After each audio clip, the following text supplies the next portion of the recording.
It's different though, because we went from selling to a grain market, which is like a set price that you have to have, versus selling to the consumer, which is completely different. My husband and I joke about that, like, okay, he spent his entire childhood tearing down fence rows and taking out trees and, you know, doing all that stuff, and now he's gonna spend his entire like middle-aged adulthood. Like we've, you know, you can't see them, but there's trees all along this fence row that we planted. I mean, planting trees and putting fence back. Yeah, and putting fence back in where he tore it down. I'd like to do some online stuff too, more online order pickup farm.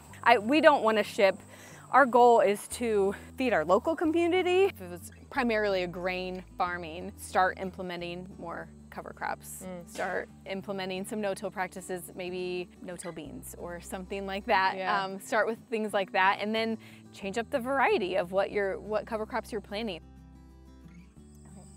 So we are back in the northeast of Indiana, and I'm here with Stephanie with Hine. Is it Hine Family Farm or just Hine Farms? Hine Farms. Hine Farms. And we found each other because of our awesome little nomadic lifestyle, right? And then you ended up settling here. So tell me a little bit about why you're here, how that got started, and what you're doing here. So my husband grew up on this farm with his family. It was a hog farm, farrow to finish. So for I don't know, long time. Like conventional? Conventional in crates, the conventional way. And then corn and soybeans, conventionally grown. It's about 500-ish acres. And then my husband moved away and worked for another farmer. And then we decided when we got married, after we had kids, sold our house, sold everything, and we bought an RV. And we hit the road and we traveled for 6 years that way. And knowing that we were always going to come back here, but not sure like what that would look like. So we stayed on the farm actually in the RV, and we built our house here. And then my husband decided he didn't want to do the whole conventional spray. The farm had been no-till for a long time, even before we started. So like that thought line was kind of already in there. No-till and cover cropped. His dad cover cropped a lot of stuff too. So we just took it one step further and started integrating livestock back onto the farm and converting to like permanent pasture and alfalfa hay, because you don't have to spray when you grow crops like that. So we still do some corn, soybeans, and wheat, but for the most part, things are transitioning towards pasture and livestock, ways to livestock manage. All of our livestock's like grass-based or pasture-based. It's all out here, so we don't have to haul manure or do any of those kinds of things. So yeah. How long have you been on the farm then? We've been here since 2020, right before COVID. So it was like a blessing in disguise to come back here. We came back in 2019, and then 2020 started building the house, which was just, we were here. My husband built the house with a contractor friend, and then, we started getting some feeder calves from a local dairy, bottle feeding, and then getting them out on pasture, still feeding them some grain, and then until we started establishing more permanent pasture and places for them to rotationally graze, because it's all rotationally grazed right now. All of our livestock, all of our cattle are out on pasture 365 days a year. So for the duration. What livestock do you have? Cow-calf herd. So we have that, and then we have a split herd that are just our feeders. And then we also have pigs. We started with just like feeder pigs, and then we just this year got some bred gilts. So we farrowed our first time this fall. So hopefully we'll get to go up and see those guys. Yeah. Because they're adorable. Yeah. Nobody can resist a baby pig. Exactly, exactly. And then we've had layers for a long time, and we progressed that, have grown that. And then this year we started with meat birds as well. So we're here at the meat birds. Yes. And your chicken tractor is quite interesting. I have not seen anything like this. It almost looks handmade. It is handmade. It's handmade. My father-in-law is like engineer at heart. Like he's a builder. He can build things, and he takes old things, turns them into new. So this it's kind of Salatin style, I think. Yeah, like I see as far as the the structure. But his are made with like wood and I think like chicken wire. Whereas this is like that hard wire. Oh yeah, like gate material. Yes. So it's heavy. He put this so both wheels will lift. It lifts it up enough, and then I use. It's just like a mover that he. like a little dolly. A dolly that he whatever, converted it into this, and then I just lift up and then I can pull them. So wow. it's helpful I go to CrossFit because it's heavy. So then what are these boards? So then that will actually raise it.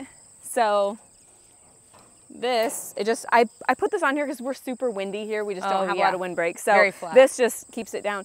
And then I can lift up and access. So the other side has, which I can show you, the other side has the water and the feeders. Okay. Eventually I would like to, like version 2.0, I would like to get like a watering system, like what you'll see in our layers.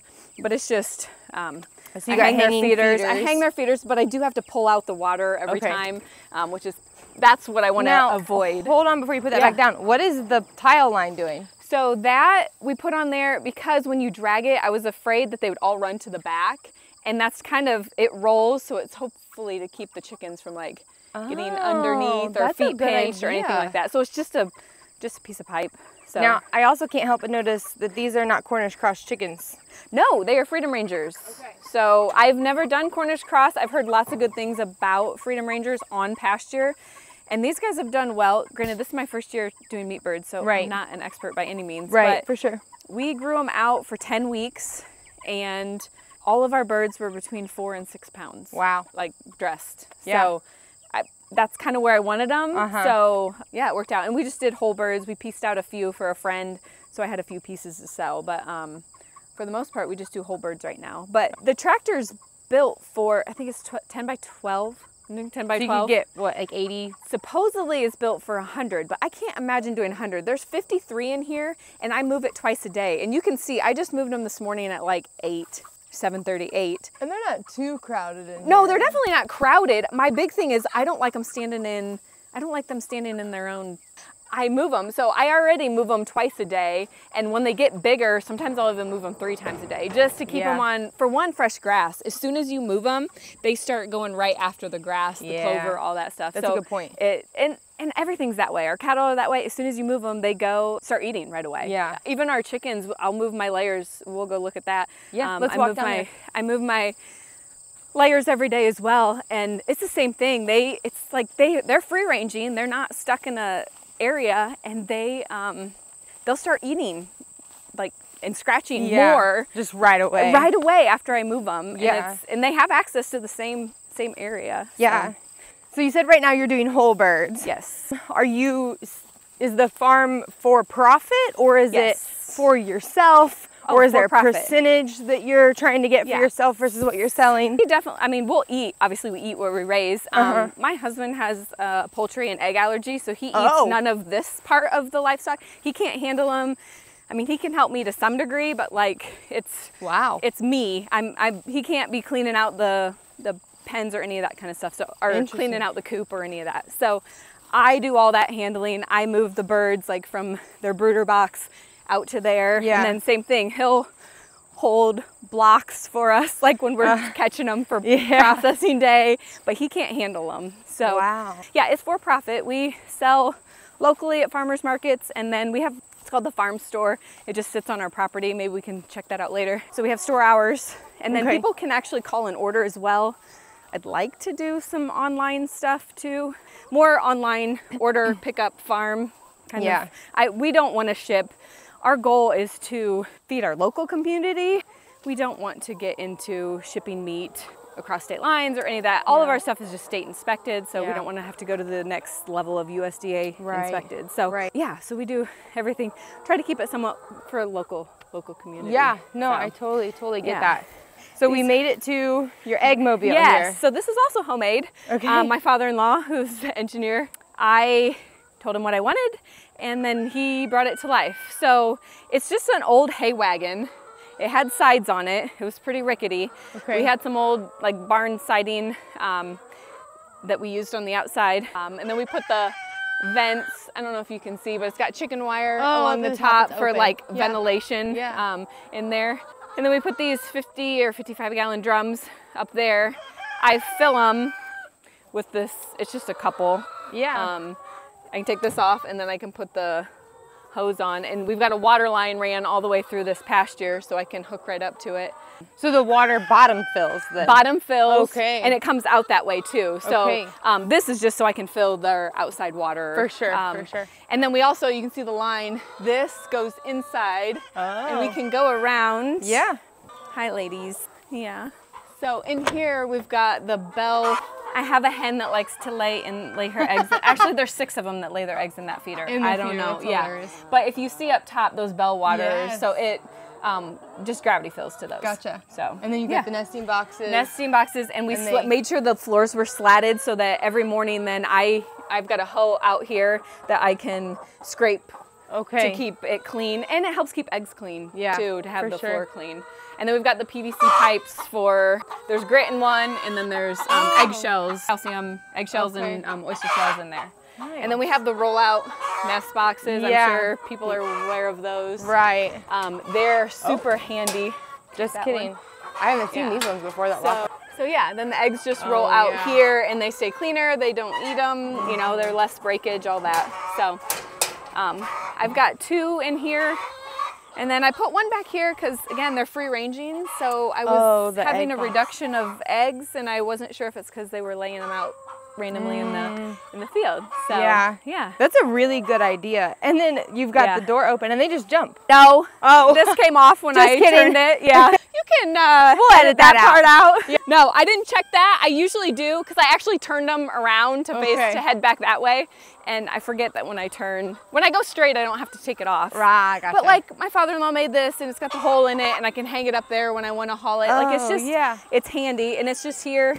Nice. I have their door, the auto door, set on a time, so they can. Now it opens and closes. Yeah. So. Now you mentioned the wind out here. Yes. This thing is quite tall. It is tall. That's why I always keep it. You'll never see me park it broadside this way. It's always that way because the wind is almost always out of the west or east. So, and this is just their summer home. So we bring them out here as soon as we can. Like, cause we'll sometimes, even if it's getting cold, we'll bring a air tank out and blow the lines out in the evening. It's not as efficient, but it keeps them out here on pasture a little bit longer. Yeah. Otherwise, we've got a stationary coop set up for them for the real bad winter months. Yeah. So we were talking about, like, you obviously eat the product that you have, but you're for profit. What really drove that? Like, you knew that you wanted it to be a business, or like how did that conversation come up? It was more, honestly, it started with soil health, like the health of the land. Okay. And then our own health as well, because they play hand in hand. What we eat and what we eat eats also matters. So it really started with that. If we knew we were going to come back, my husband read Alan Savory's book. Gosh, I can't remember what it's called now, but he also, I know, I can't remember. It's a pretty thick book, but he read that book, and then he also read a Joel Salatin, Folks This Ain't Normal, while we were out traveling in the RV. And so, again, we knew we weren't going to travel forever in an RV, so we knew we'd want to settle down. And we take care of our health, and he grew up with animals. I always had chickens. It's nice to know where your food comes from. Yeah. It's also nice to know that we can provide a good product for the community and those in the community that are searching for those same values in their food. Yeah. So, and I mean, there's starting to show some research of that pasture-based meats can be healthier for the animal and therefore the meat that we consume. So, and it's great for the soil. And yeah, it's from an efficiency standpoint, we're moving fence, we're doing all that kind of stuff, but the manure's getting spread out, they're scratching, they're, you know, doing their natural instincts too. The pigs, they root, they wallow, you know, they do all of that. Paul and I talk about trade-offs, and actually the first time we had the trade-off conversation was about campers because we were thinking about changing our camper, and we were like, well, if you like want something else, you have to give up something. Yeah. But I see that in farming too, that yes, there's the efficiencies of fence and the labor of moving them and water and feeding, but then you're not paying the money for the fertilizer inputs. Right. Oh yeah, like, our inputs have gone, yes, our yield income from corn and like traditional row crops has obviously gone down, but we've supplemented that with diversity, because now we sell beef and pork and chicken and eggs, and we also do produce. So we sell sweet corn and pumpkins and all your market veggie type stuff too. I want to tagline what you said about the income change. Do you mean in your scale? Because you have 500 acres of corn and soybeans making a certain dollar amount versus 3 or 4 acres of livestock making a certain dollar amount, right? So, like, is that what you mean? Kind of. So most of it was like this out here, which if you stand out there, that used to all be row cropped. It's now permanent pasture. So that's 80 acres that has been transitioned out of row crop into basically food for our livestock. We also make hay, so that's been clipped twice, so we've got 2 cuttings off of it. So, and we sell the hay too, and we use it for our own, for winter consumption. So it's just a really nice balance. It kind of just plays into itself. And then, if corn prices go down, beef prices might go up. You've got enough diversity that you're not watching markets. We don't watch markets. We just, it's different though, because we went from selling to a grain market, which is like a set price that you have to have, versus selling to the consumer, which is completely different. It's whatever they value that product. You're setting it on that. You're not going to say, I've got umpteen bushels of beans, it's going to sell for X amount of dollars. Now it's kind of like, okay, how many pounds of beef do we have? But it might sell for various... Well, pounds of beef are different with ground beef versus a fillet versus a roast. I mean, it all is variable. Or if we sell quarters and halves, same thing. So, Which we do. A lot of ours is quarters and halves. We do piece out some of our beef and pork as well to sell cuts and things like that. And we do canned meat. We started doing canned pork and canned beef, and then I may end up doing some of our old layers and can that as well. So it's a value add, obviously, from a business standpoint. But also more opportunities for the customers to have a variety of different products. For sure. And we've found too, there's a balance. There's always a balance in everything. There's a balance in diversity versus monocropping or mono whatever, be it beef or grain. Or going and I say that as too heavily diversified versus only having corn to raise. There's a nice balance between that, and I think that it seems like you guys are really figuring that out. We feel a little unbalanced because it's a lot of work. It's a ton of work. It's a ton of work to raise versus just animals. Yes. And I'm not saying that's not hard. It's totally hard work. I would never discredit that at all. But it's just a different kind of work. And it doesn't let up. You have critters that are relying on you to feed and water them every day.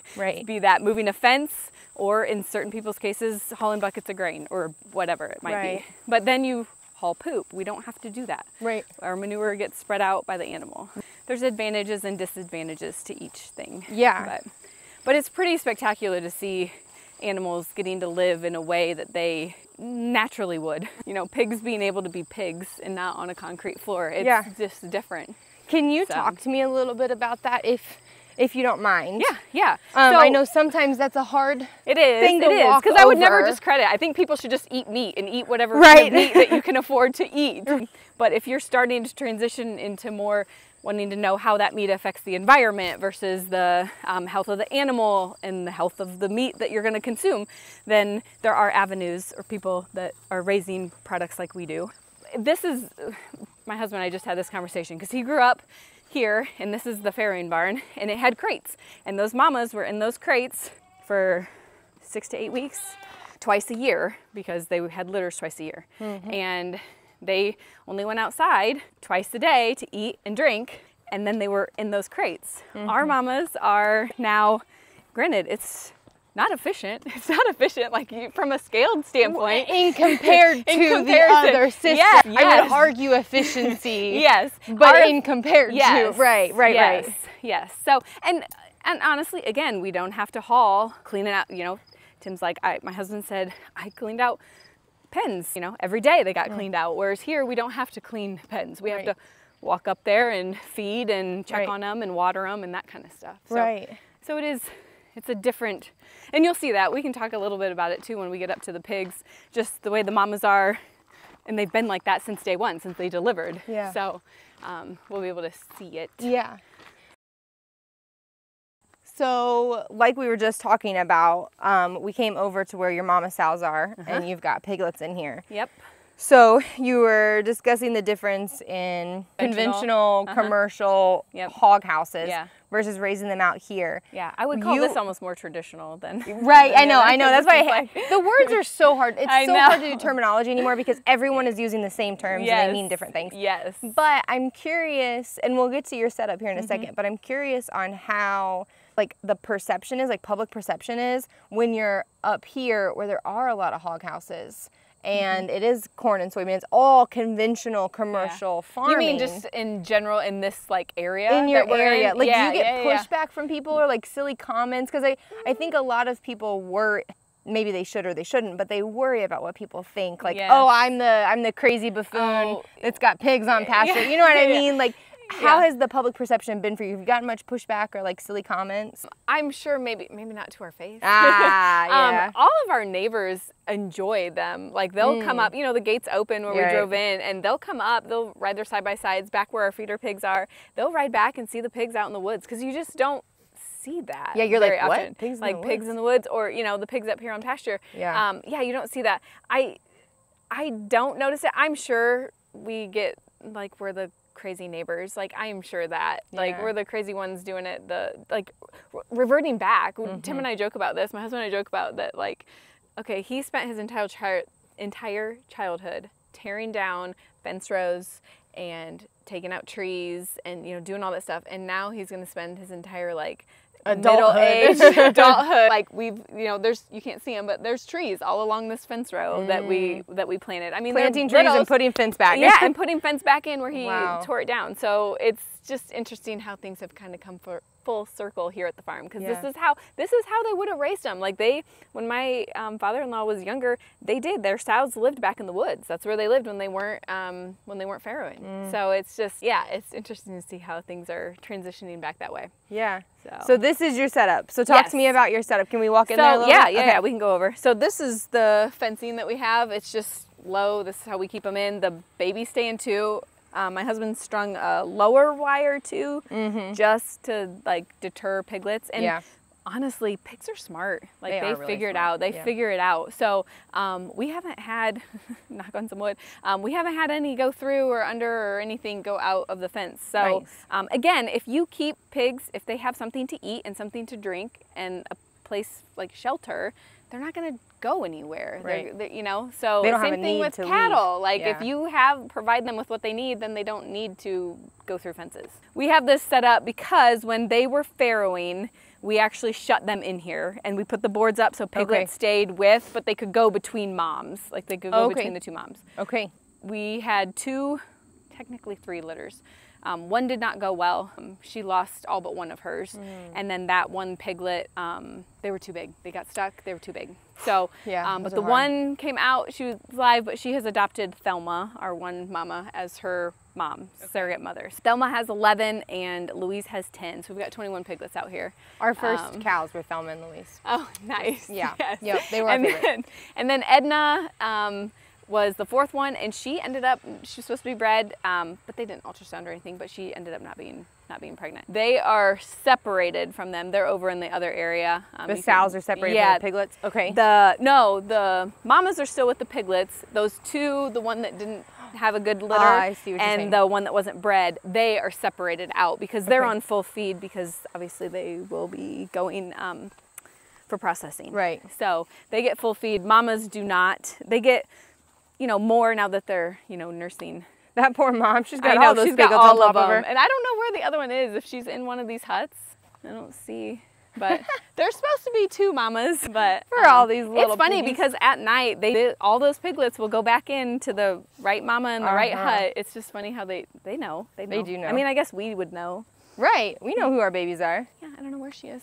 So I like this little system. It's almost like a little corral door system. Yeah. Like you've got the gates open now. I know you said you they shut were them in shut initially when they first pig. Yep. But then they can come out and run around, and the sows can too. They can go all the way. The other night, evening times are fantastic because the pigs are out and they're grazing. Mama's grazing. The piglets are out grazing. They're running around. Like it's such a cool sight. Like so do you rotate the sows, or are they pretty permanent? Yeah, they're stuck here for, I think Tim said in another couple days he's going to actually pull that wire and they'll go farther forward. So this will still be the sacrifice spot of like shelter, water, feed, but it's kind of, it's a sacrifice spot. We would like to probably, moving forward, again, this is our first time farrowing, we will put huts mobile. We'll make them mobile so we can actually drag the huts along. That way you're not having a single sacrificed spot. Right. So, no, I love that. And it's hard not to come back to the relation between the commercial barns versus raising them outside. And we saw that with our first very litter. I mean, it was amazing. I saw, it was an accidental litter. We were supposed to have feeder pigs and she had milk dropping from her. And I was like, you're supposed to get processed next week. That's not good. So we put her in the barn, and after she pigged, I was like, where'd the pigs go? And they had gone on the other side of the fence, knocked the weeds down, and made a little barrier for themselves. But they would scurry back underneath to mom. To get to mom. To get to mom when they needed her. And then when they didn't need her, they'd go back to their little hut. And it just was so cool to me that they still know how to do that. They do, and they tell you, like they'll tell you that like we've bred those natural instincts out of it, and I would beg to differ. Like again, I mean maybe certain breeds, I don't know, these are Duroc Burke crosses, and so they're Duroc moms bred to a Burke boar. So the piglets will be Duroc Burke crosses. But they, you know, they know what they're doing. I was worried, you know, these little piglets come out and this, you know, 300+ pound sow is like trying to stand up and can't see where her legs are and is long. I'm like, none of these are going to survive. We lost one. We lost one that way. I mean, the other ones, yes, we lost, but they were too big. Like, they weren't already out. So these, it's crazy. There she is. Yeah. She was. She must have been hiding in there. But you can see they follow. They know who their mom is. It's so good. I love when the mom lays down and calls her babies over for feeding time. That is like my favorite noise. As a breastfeeding mom, I'm like, oh, I love that. Like, you like resonate. I know. You're like, oh, it's just like saying, come on, it's time to eat. Come on. And then the suckling, like when they first latch on and they get let down and the suckling sound and everything's quiet and they're all just...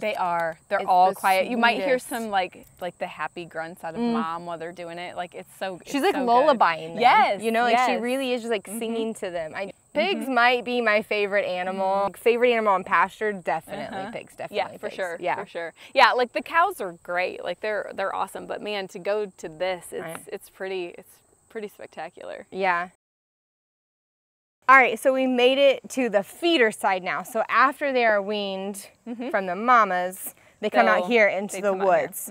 So you said like when your husband's father, when he was a kid, this is what they did. They put him in this group of woods right here. So the sows would have come back to the woods, one of these woods, whether it was this one or one further over. But yeah, the sows would live out, and I don't know if the boars did too, but potentially. But when they were not in like actively farrowing or breeding, they would have lived out here. So, and then even there, the only time they were in the commercial or like the crates was during farrowing, and then they were out in a pen, a little bit more of a pen, but they were on concrete pretty much the whole time. So, because pigs will do this if you give them, I mean, we helped, we dug and we filled it with water because it's hot, and so we like to give them the space to do what they want to do, which is wallow. So they definitely have dug it deeper. So how old are they when you wean them? So these will probably be the 6 to 8 week mark when they get weaned. These we actually bought as feeder pigs. They were around 50 pounds. This is our first time farrowing. So, but they will transition. And I don't know, as you can see, I don't know if you can see, like it's dirt. Like they've done a really good job. And this is kind of our sacrifice spot. We will not run another batch in this particular section. Or if we do, we'll move feeders, waters, shelter. it's a 3-acre lot right Gotcha. here. And so we'll move it to a different spot. That way the harsh isn't, because if you ran pigs in the same area, they're gonna destroy it. It's gonna be it's gonna be more detrimental. Any human even, you keep us in the exact same spot for a long time. It's not going to be pretty when we're gone. That's exactly right. So how many pigs? Right. We have 15 out here in a 3-acre lot. This is we don't move their feeder, we don't move their shelter, we don't move their water. The feeder might get moved a little bit, but kind of in the general area. But all this stays the same. But again, they have 3 acres to then go explore. And they do. My son comes down in the mornings to check them, and he walks the fence, make sure nothing's fallen on it or anything, and then check waters and all that. So he accounts for them, and he's like, sometimes they're way out. Yeah. So, how long are you projecting they're going to be on pasture? Or so they'll be here until they harvest in November. Yeah, so usually they're on pasture for 8 to 9 months once we have them at weaning age, which was about 50 pounds. So these will go from 8, same thing, like 8 weeks all the way through until they're about 9 months old. So we'll process these sometime in April or May. Okay. So, or June, probably closer to June. Yeah.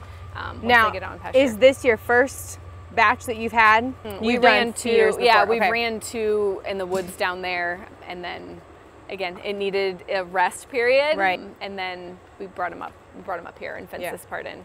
Can you tell me a little bit about maybe some stark differences? And I know you weren't really around for the hog operation that your husband was around for, but if he's talked about like some stark differences between whether that's behavior or meat quality or whatever it might be, between having pigs on a commercial farm versus having them finished in the woods. Yeah.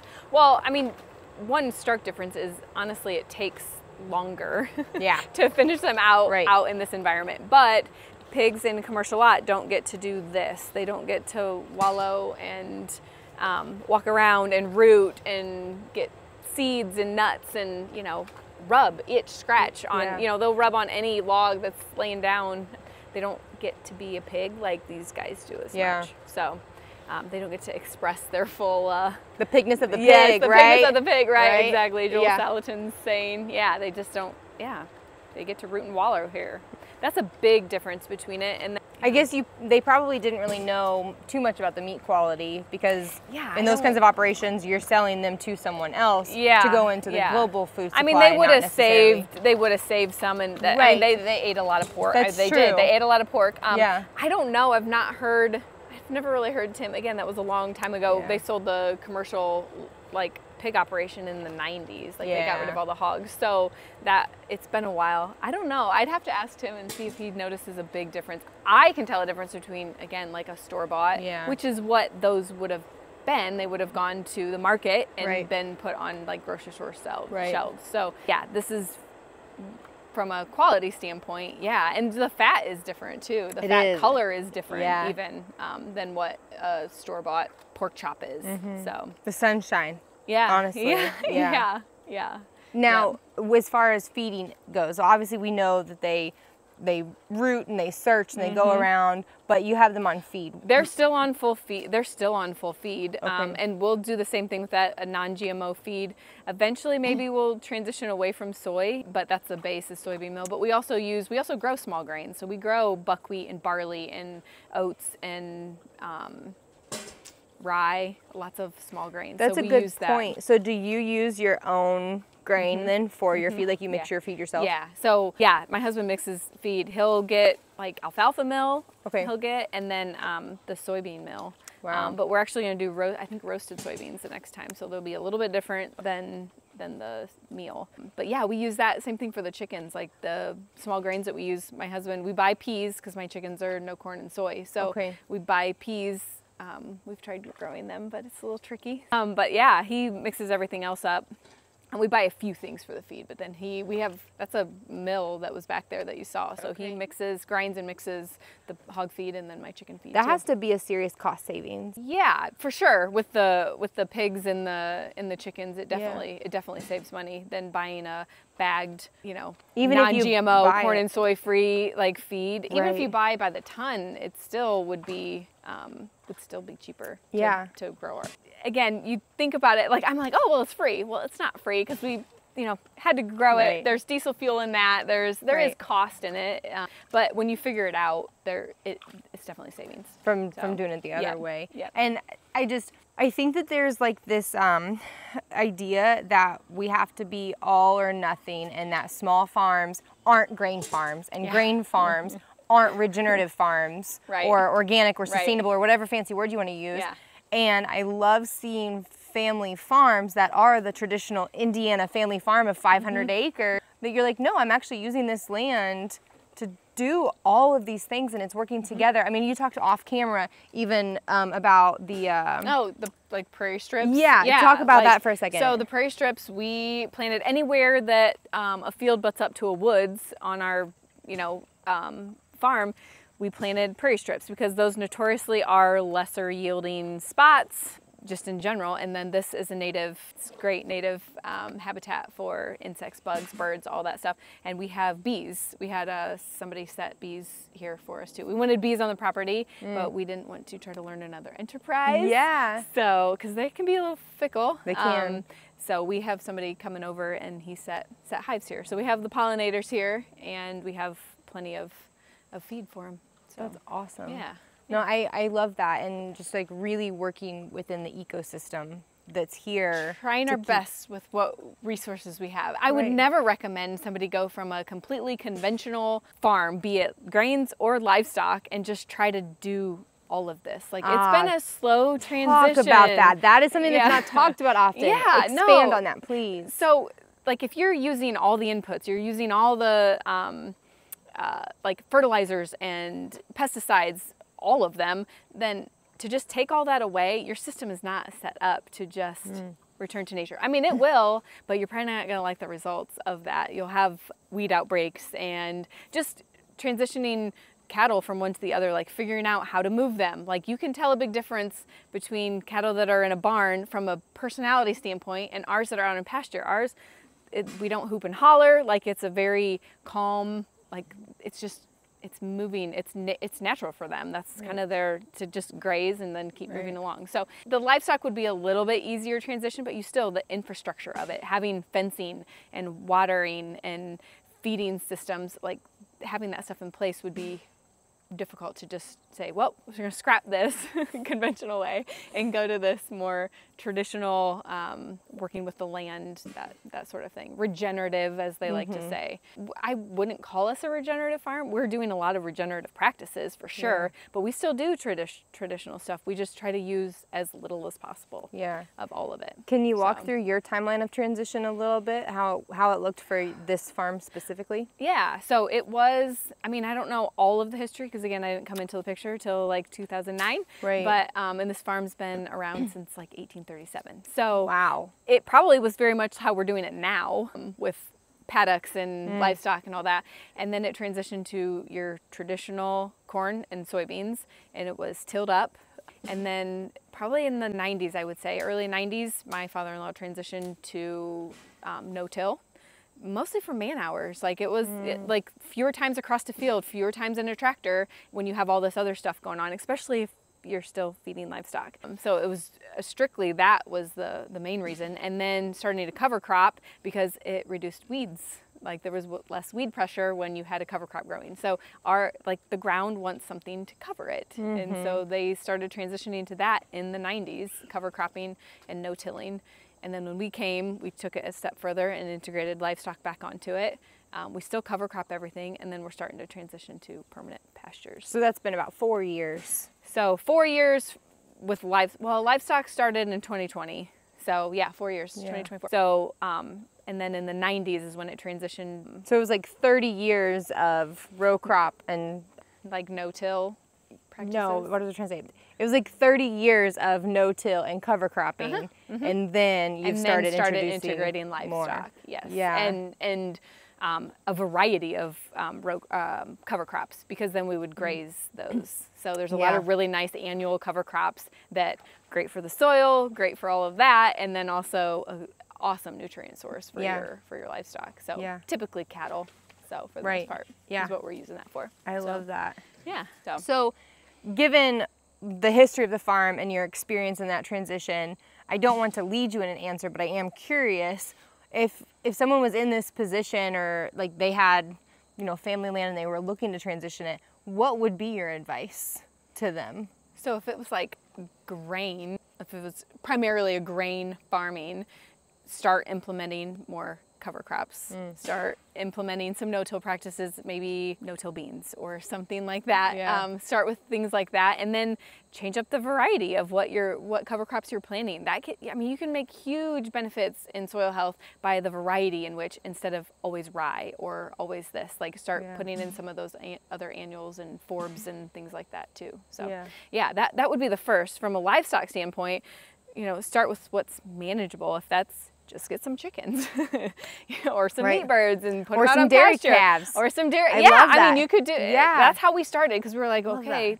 that was the least financial input in order to see if we like it and if it's something we want to do, before we went and bought a small herd of bred cows and then, you know, cabin ourselves. Yeah. So, yeah, like baby steps, like small little baby steps. Little changes can make a huge impact, and then it just snowballs from there. Yeah, so absolutely. And having the patience to allow it to snowball, I think, is the biggest thing. That was what's hard for Paul and I, and that's you just want to do it all right now. Yeah, and that's ultimately where we got burned out. And I've talked about this a lot on our videos, but it's just we did it so much so fast, doing all of the things, and we didn't let ourselves transition to it. The business was fine. The animals were fine, but our mental capacity was not. Yeah, exactly. And it caught us off guard, and it knocked us down. So just giving it time to snowball. Yep, absolutely. It doesn't have to be year over year. It can be a couple years at a time.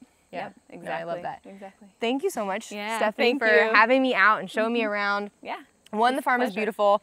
Two, I love the way your sow setup is. That's awesome and a great takeaway.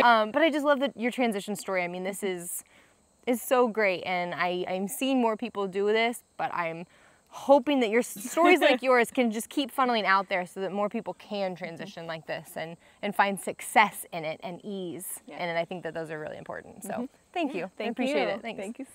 So yeah, I grew up in Indiana, right? And it's all corn and soybeans. And the conversation I've had with a lot of farmers is we can't transition to rotational grazing with animals because we would lose everything. It'd be too expensive. We'd have too many growth pains.